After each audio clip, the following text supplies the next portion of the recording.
You most likely don't know anything about Andrew Parker Bowles, the ex-husband of Camilla Parker Bowles.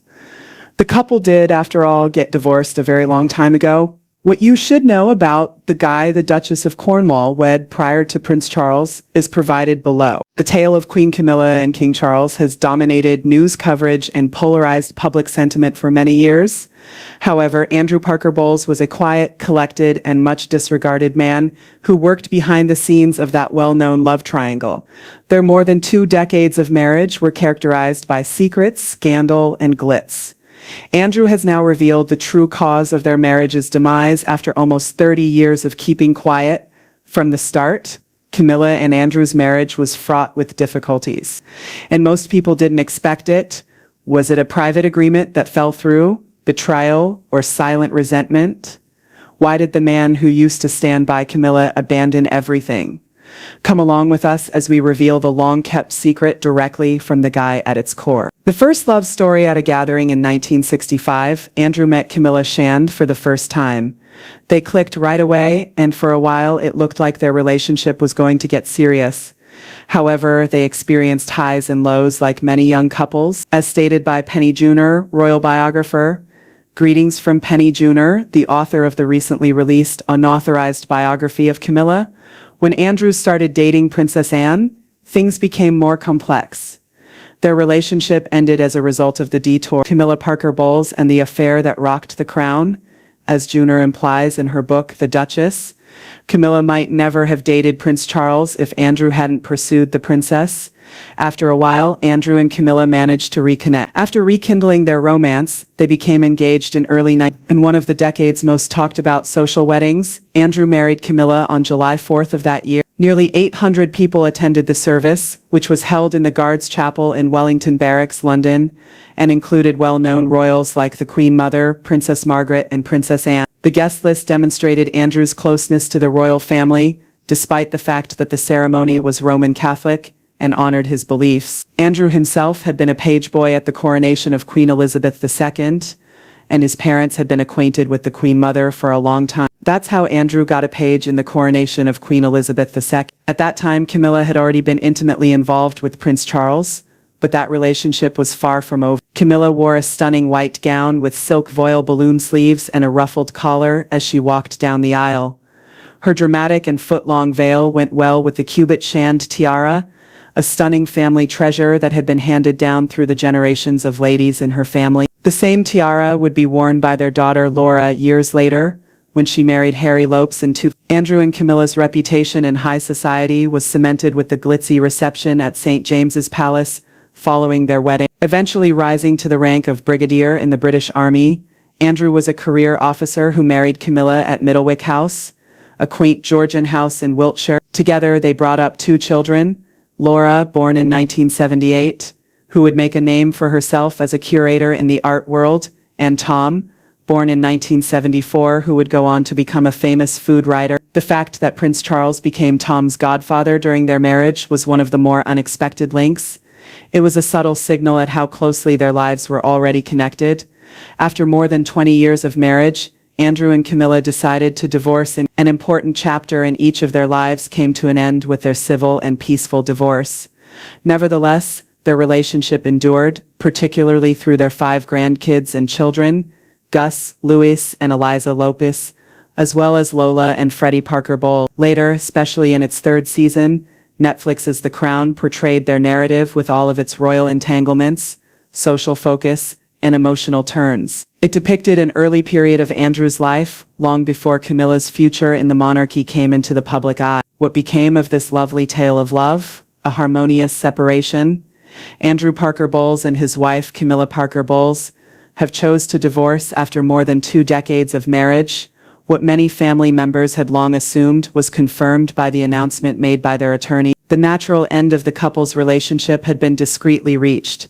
Andrew and Camilla revealed that they had been living apart for the previous 2 years in a joint statement released by their attorney. The statement claims that the decision to get a divorce was made jointly and that it resulted from their increasing realization that they no longer shared many characteristics. They emphasized that they both realized their lives had followed separate paths, which is why they made the decision. Even during difficult times, he was consistently dependable and discreet during his marriage, typically avoiding any public notice. Despite spending many years together and starting a family, Andrew acknowledged that as time went on, their goals and interests shifted. As both people started living apart, the emotional divide gradually became a practical one.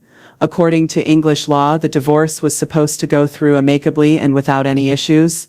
Their attorneys pointed out the procedure would probably be completed by the end of the month, because the couple has been apart for more than 2 years and they both agreed on it. After marrying Queen Camilla, Andrew Parker Bowles may have moved on. For many years there was a lot of unspoken conjecture regarding their marriage. Since the media started following him everywhere, Andrew has kept to himself and hasn't shared many details about his family life. He refused to be influenced by media rumors and only discussed the facts when required. Andrew Parker Bowles' life undergoes a significant transformation in this chapter. The family they created together is still significant to him as he moves forward. They continue to be united by their many years of shared memories.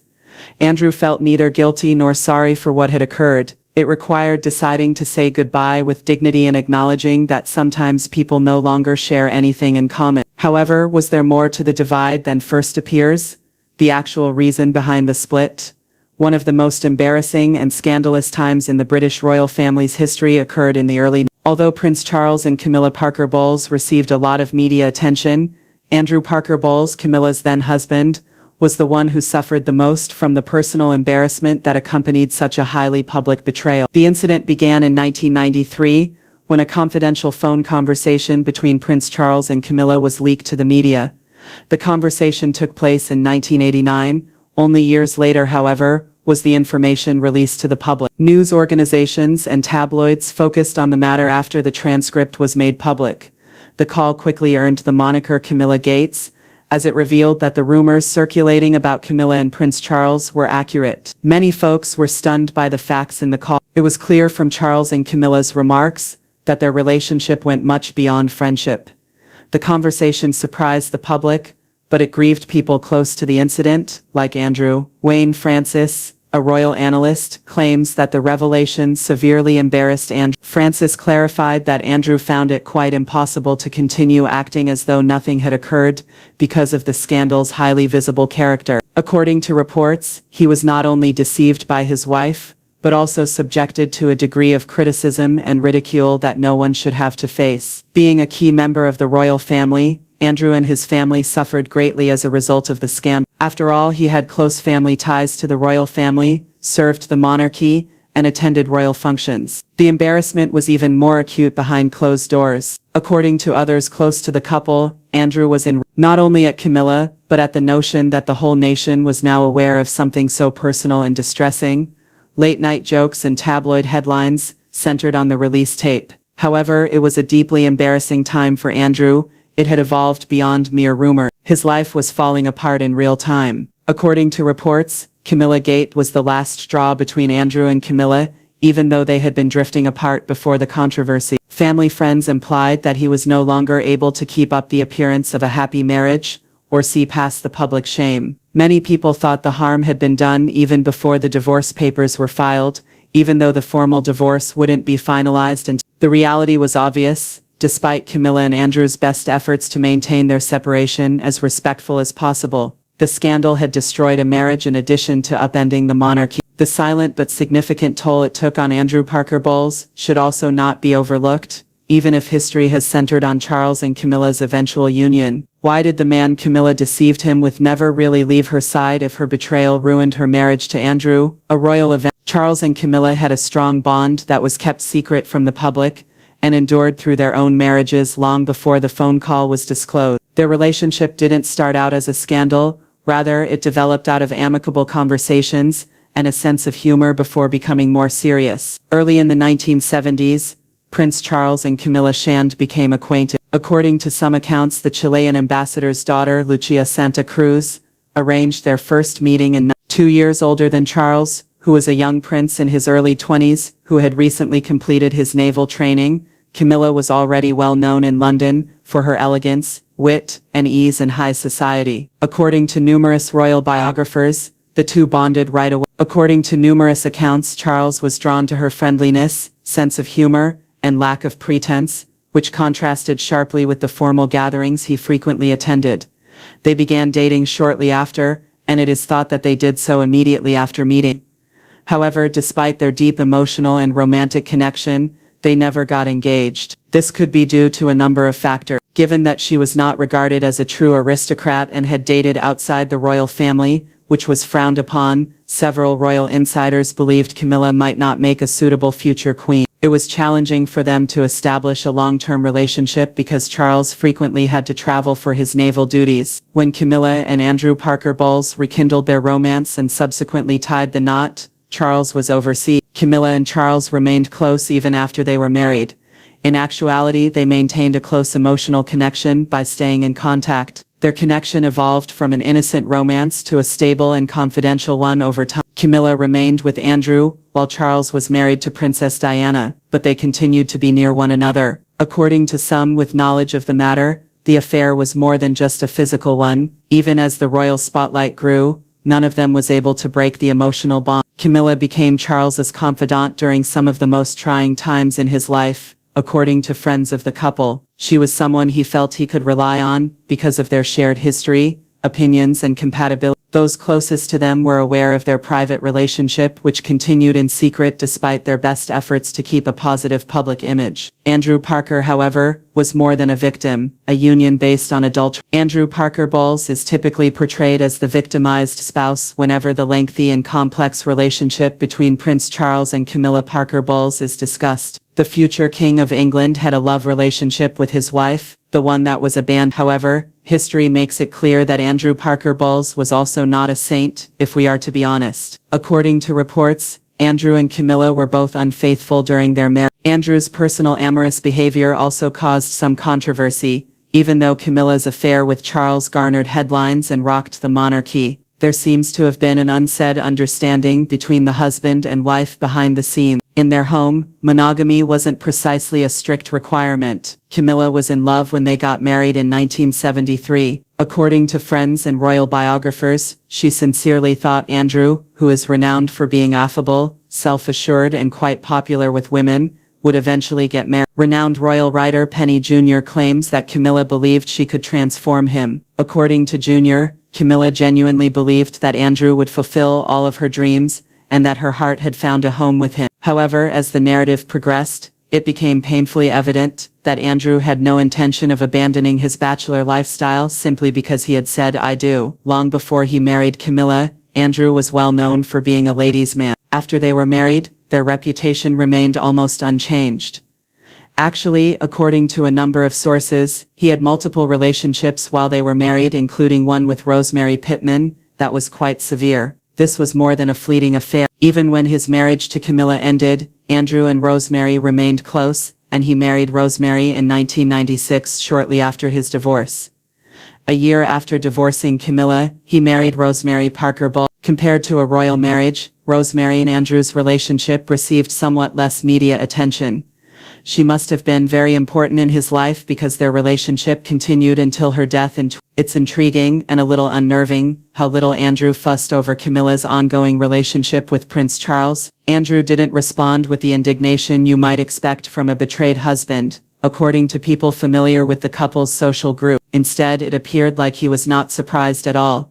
If anything, he may have viewed it as a natural element of their high society, where personal independence frequently took precedence over loyalty. At least in practice, if not in theory, some royal observers think that Andrew and Camilla enjoyed an open marriage. They lived in affluent circles where discretion was prized over faithfulness, and infidelity wasn't quite uncommon. Andrew's behavior remained mostly in the background, while being just as telling, while Camilla's affair with Charles eventually became public and eclipsed everything else. This gives the story we believe we know an unsettling dimension. Camilla was not alone in pushing the boundaries of matrimony. Andrew also did, frequently. However, Camilla remained the center of attention due to Charles's involvement. Even while he sought partnerships of his own, Andrew was able to keep up his image. Throughout his marriage to Camilla, Parker Bowles had multiple extramarital encounters, including with a number of Camilla's friends. Even if Andrew didn't talk about his affairs as often as Camilla did, that doesn't imply he was innocent. Despite all the glitz and sophistication of high society, their marriage was far from ideal.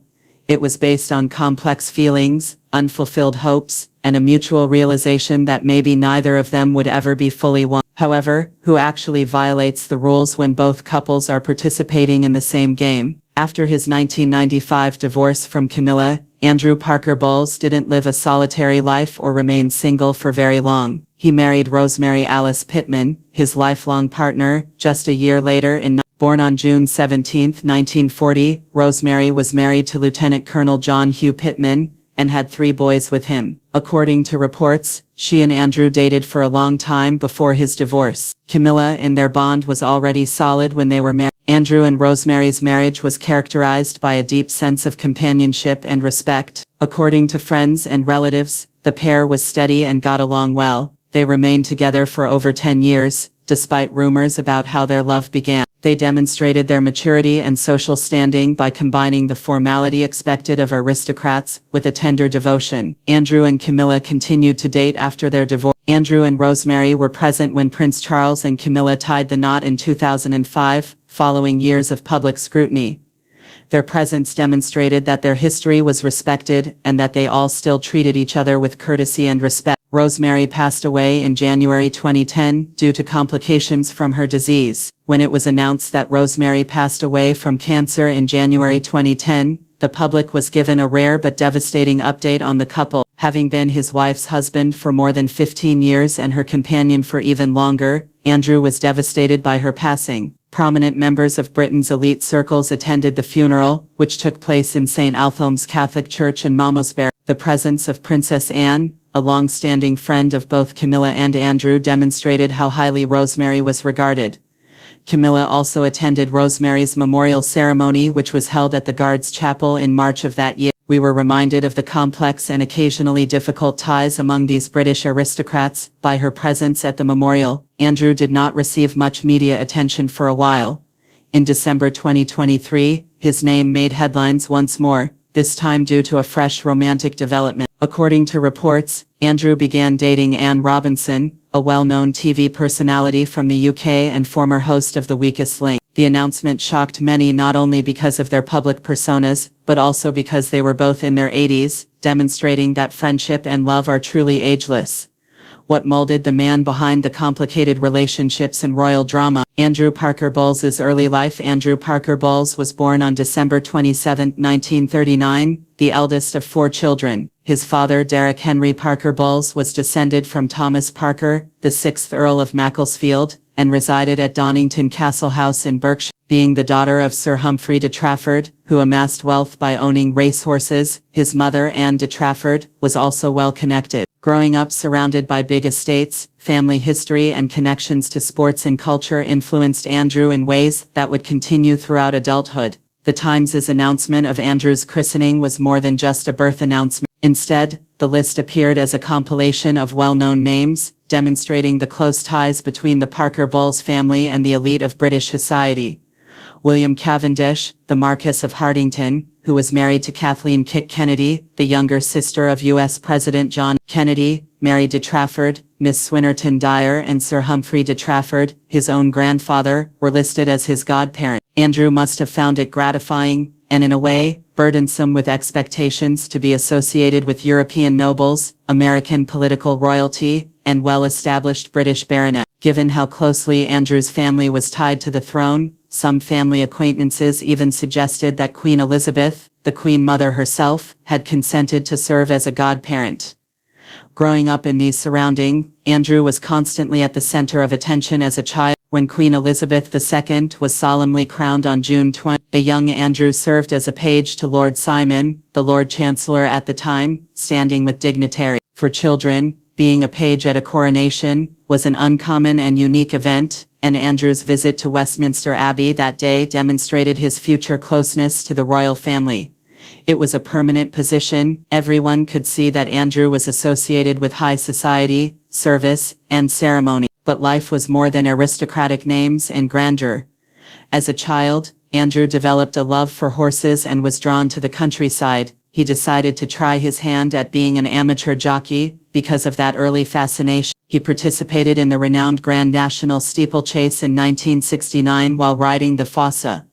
Even though he placed 11th in the tournament, his presence demonstrated his unwavering dedication to athletics. The Grand National is well known for its challenging jumps and unpredictably laid out course, thus Andrew's riding it demonstrated his courage and spirit of adventure. Andrew discovered friendship on the polo field in addition to the racetrack. He occasionally accompanied Prince Charles to matches back then, confidently leading their horses as they chased the ball across well-kept lawns. It was more than simply a game to play polo with the young prince. It allowed Andrew and Charles to become close friends, a relationship that would thereafter occasionally and tumultuously overlap with Andrew's personal life. Andrew's skills, excellent leadership, and ability to create a joyful environment for any team made him stand out on the polo field. Derek Paravicini, Andrew's nephew, also plays a fascinating role in the family's history. Being a blind autistic savant with extraordinary musical abilities, Derek is well known throughout the world. The fact that Andrew and Derek grew up in the same family demonstrates the privilege and unexpected depth of the Parker Bowles household. His ancestry, which was connected to the family's magnificent county properties, was combined with the younger generation's surprising accomplishment. What impact has this knowledge had on how others view Andrew and Camilla? Do you believe that their children will be impacted by everything that has been made public? Let us know what you think by leaving a comment. For more, don't forget to subscribe, like and share. Click the following video that appears on your screen as well. You'll like